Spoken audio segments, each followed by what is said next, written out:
Hey, my new semester has begun, and I'm going to end it in 2 weeks because I am a genius. What's up, is a culture detective here investigating your favorite albums. And today I'm going to be doing an album review on the new Spelling album, Spelling in the Mystery School.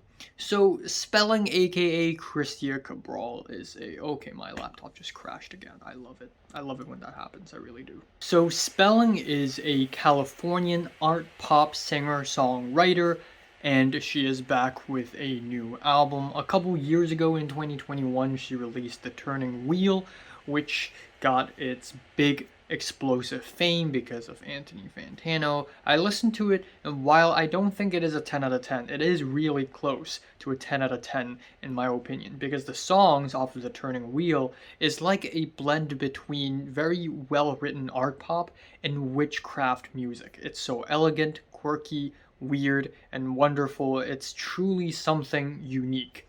Now, this album I was really excited for. I was really excited for a new Spelling album, and given that it is called Spelling in the Mystery School, I was like, okay, we're in for something good.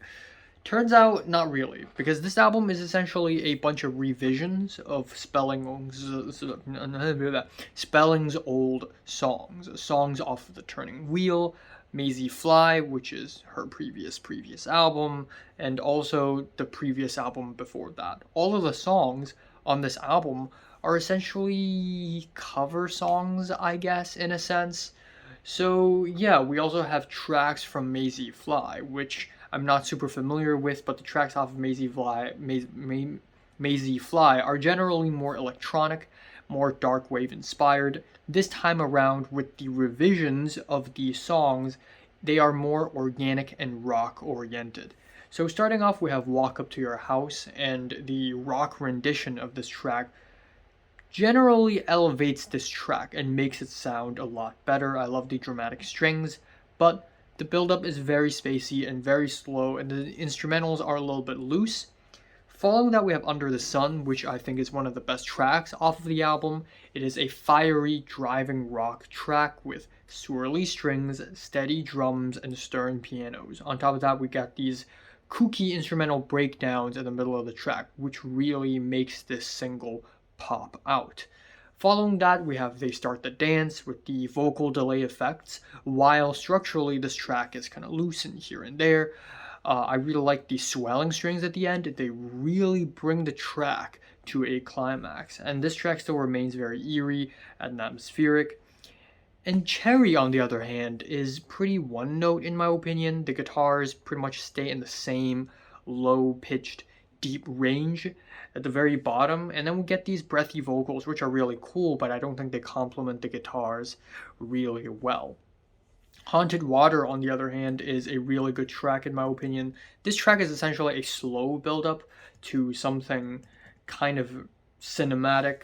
The vocal harmonies are gorgeous on this track. Also, we get these spooky, witchy keyboards that I really love about The Turning Wheel turning up again on this track.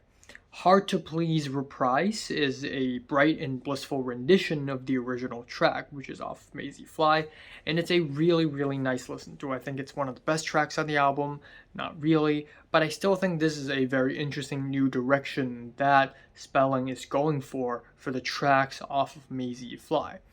And I guess this section of the album ends off with the track Phantom Farewell, which I think is kind of dud in the track list as well. Maybe it's a little too spacey for its own good. The whole track feels very loose structurally.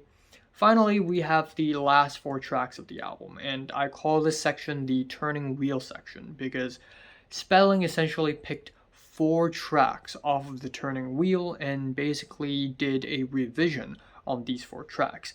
The first of which is Boys at School, and if you have been paying attention to my channel, you would know that Boys at School is my favorite song of 2021. It is an 8-minute long art pop epic Frankenstein full of ups and downs, insane piano and keyboard embellishments, really scary, swirly, strange, and surreal, and enchanting, and spellbinding instrumentals, embellishments, beat drops that slap so hard that would make, I don't know, freaking,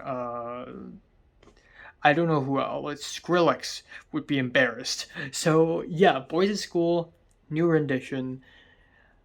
I don't think this rendition is as good as the original, but that being said, though, I think given that how good the track already is in the first place, this track still sounds really good. The beat drops aren't as magical, given that it's more drums and guitars, like live and organic.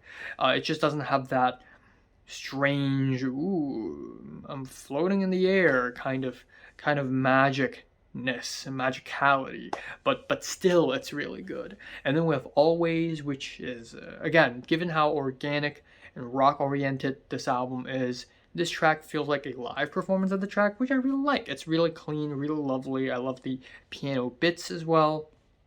Track Revolution is also really nice. Again, I think it's mainly because the tracks themselves already sound really good, not necessarily because of the rendition. But yeah, the guitar solo added near the end is really nice. I love the organic flavor of the pianos. It complements the drums really well. And the album ends up with Sweet Talk, which is a really sweet ending with pretty vocals and melodies, but it's not that impressive of an ending for an album. I feel like Sweet Talk as the ending of The Turning Real really felt like a nice epilogue.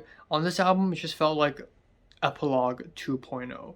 But overall, I still think it is a really well put together album that has a lot of really beautiful tracks, beautiful instrumentations, and I look forward to whatever Spelling is releasing next.